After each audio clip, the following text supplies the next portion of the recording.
Good morning. Happy Hollisters, Chapter 10, Zip Plays Horse. Could Tinker have been a prowler at our house? Oh, I hope not, said Holly. Maybe you should get in touch with him, Mrs. Hollister suggested to her husband. He nodded and went to the telephone. He called Tinker and asked him to come over right away. In a few minutes, the clerk rang the doorbell and Mr. Hollister brought him into the living room. Tinker, is this yours? He asked, holding up a handkerchief which Pam had found. The old man looked up in surprise. Yes, sir, it is, he answered. Mr. Hollister explained that it had been found in their front yard. I guess I dropped it here last night, he confessed. You were here? Peter blurted. Tinker explained that he had wanted to see Mr. Hollister about the delivery that was supposed to be made next morning. As he was walking toward the Hollister home, he saw somebody run to the backyard. He wanted to see who it was, Tinker said, so he followed him. But when he got there, nobody was in sight. Did you hunt any farther? Mr. Hollister asked. Tinker shifted from one foot and to the other uneasily. Well, I heard the police siren far down the street, he said. I didn't want to get caught prowling around your house, so I hurried away. I was going to tell you about the man in the morning. I see, said Mr. Hollister. Then they talked about the delivery. Before you go, Mr. Hollister added, please show me where the prowler was. They went outside, and Tinker pointed out the spot where he had last seen the man. It was exactly the spot where the shrubbery concealed the cellar window. That man did climb in, Pete cried. I think we should search the cellar again, Mr. Hollister said. Maybe we missed a clue or something.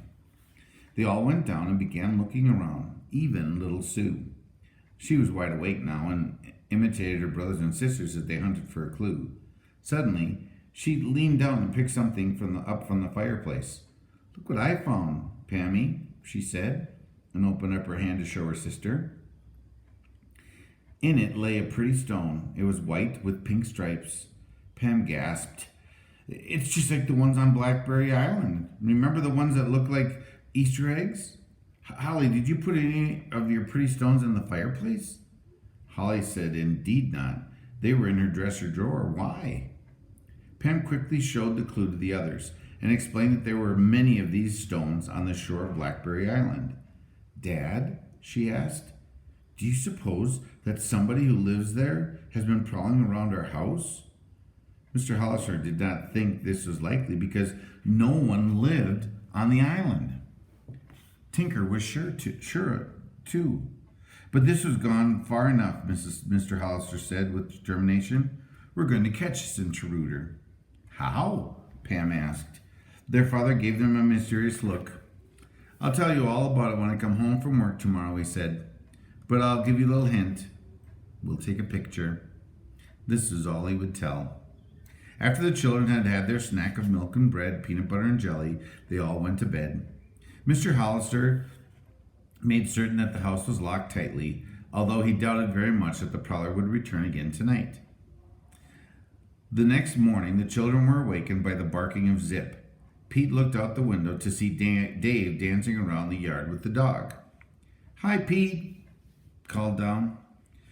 Come on out, you sleepyheads. I have a great idea I want to tell you about. It was true that the Hollister children had slept later than usual. They had raced around so much the state park the day before, and each of them needed a good long rest. Once aroused, however, they quickly dressed and hurried downstairs to breakfast. After they had eaten, they all went into the yard to find out what Dave's new idea was. When Pete asked him, Dave said, a dog cart. Zip could pull it. The boy explained that he had seen pictures in a book showing children in Belgium riding in a cart pulled by a dog. Gee, that sounds swell, Pete exclaimed. I could drive it all over town, Holly said, and give Sue a ride in it, too. All the children were enthusiastic about Dave Mead's idea. We can make the harness, Pam suggested, while you guys make the cart. Let's do it right away, Dave decided. I'll go home and get a picture of the Belgian dog cart, and we can make ours just like that one. He raced from the yard and in a few minutes was back with the picture book showing the dog cart.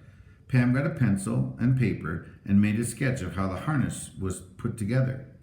We have a couple of old wheels in the garage, Ricky suggested. We could use them. Dave added that there was an old baby carriage in his barn. I used to ride around in it when I was little, he said. I don't think my mother would mind if we used it for the body of our dog cart. Pete, Ricky, and Dave hurried off to the Mead barn, while the Hollister girls raced inside the house to talk to their mother. When they told her what they had planned to do, Mrs. Hollister said that they might want to use some old leather belts that she had put away.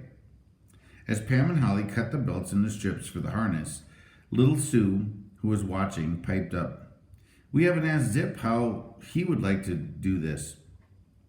Maybe he doesn't even want to pull the dog cart. Gee, that's right, Holly replied. Suppose Zip is pulling the dog cart and suddenly sees a rabbit, then what? We'll stop him, said Pam. In a few hours, the boys returned with the cut-down body of an old bear baby carriage. They hurried into the garage with it. After a lot of hammering, the boys pulled a funny-looking contraption onto the lawn. 2 coaster wagon wheels were attached to the bottom of the old carriage. Now we have to get shafts that will fit on either side of the dog, Pete said. Ricky knew right where to find them. He had a couple of old clothesline props on the other side of their garage. Pete sawed the props into the proper lengths, and the 3 boys attached them to their new cart. Let me try it out, Ricky begged excitedly. Make believe I'm Zip. So there's the cart. And there's the little things they're put alongside the dog. He backed in between the shafts, holding one in each hand. Then he started to gallop around outside the garage. Hey, not so fast, Pete warned as the cart took the corners on one wheel. But his brother paid no attention. On the next turn, the cart fell over on its side. The wheels and shaft broke loose from the body, which then turned over 3 times and landed upside down. Now look what you've done, Dave exclaimed in dismay. We'll have to build it all over again. I'm sorry, Ricky replied, crestfallen. I'll help, he added with a twinkle. But it was a dandy wreck, wasn't it? Oh, sure, Pete replied good-naturedly. You ought to be on television. The boys went to work immediately rebuilding the cart, only this time they made it twice as strong. As they wheeled it toward the house, the girls appeared at the back door. We have the harness already, Pam exclaimed. We've even tried it on Zip for size, and it fits perfectly. We need reins, Holly said, and Mrs. Hollister gave them some clothesline. The children whistled for Zip. The dog came bounding out of the bushes and licked Pam's hand. Will you be a good horse dog and pull our cart for us? She asked as she petted him. Zip looked at the cart, and he wagged his tail. He means yes, Holly said. Let's put him in the harness. So there they are. At first, Zip did not know what the children were doing, and he wriggled around. Pam said, I think I had a better idea that I should lead him along first so he won't get frightened. Ricky got into the cart, and Pam led Zip around the yard. Oh boy, this is keen. He's really pulling it swell, he exclaimed. I think Zip is trained enough, Pam said. I'll drive the cart this time. She hopped in. At Pam's gentle guiding, Zip trotted around the yard, just as if he had been pulling a cart all his life. After each of the older children had taken a ride, Holly and Sue got in. They were halfway around when somebody called from the sidewalk. Yeah, all you kids are riding on in a baby carriage. It looks funny, ha ha ha. Oh, that Joey Brill, Pam exclaimed, and she saw the boy coming down their drive. I want to ride in that, Joey demanded when he saw what fun they were having. Pete spoke up. If you think it's such silly stuff, you just won't get a ride. At that moment, Holly and Sue were in the cart, and Zip was trotting around very proudly.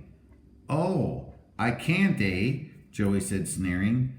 Well, I'll get even with you. With that, he cried out, Zip, a cat! A cat! Sss! Get him! Although Zip was ordinarily calm while playing with children, he stopped abruptly when he heard the word cat, and it pricked up his ears. Up that tree, Joey shouted again. Zip whimpered and raced over to the tree Joey was pointing at. The dog raised up his hind legs and put his paws on the trunk of the tree to get a better look at the branches. As he did, the children shouted, for the cart tilted up on one end. Holly and Sue tumbled out head over heels on the grass. Now see what you've done, Pam cried out.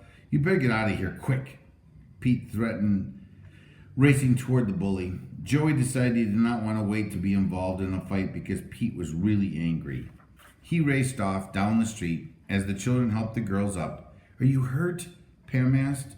Sue was crying a little. We're not all hurted, just scared, she said. But she did not want to ride anymore. The others rode the dog cart around the yard during the afternoon. When their father came home, he laughed to see Zip, who by this time was very tired, pulling the cart. Pete suggested that perhaps the dog cart could be used for delivering packages for the trading post, but Mr. Hollister shook his head and said, with a chuckle, I'm afraid poor Zip would really lead a dog's life if we did that. Let him loose and give him some meat and a big bone for his day's work. As Holly went to do this, Pam asked her father how they were going to take the prowler's picture. You said you'd let us know, she teased. Her dad put his arm around her shoulder. It's easy, he said. He quickly outlined his plan to the children. Pete had a flashbulb camera that developed pictures right inside of it. They would set it in the cellar so the prowler would take his own picture. That's great, said Pete. After supper, he and his father went downstairs to set the trap.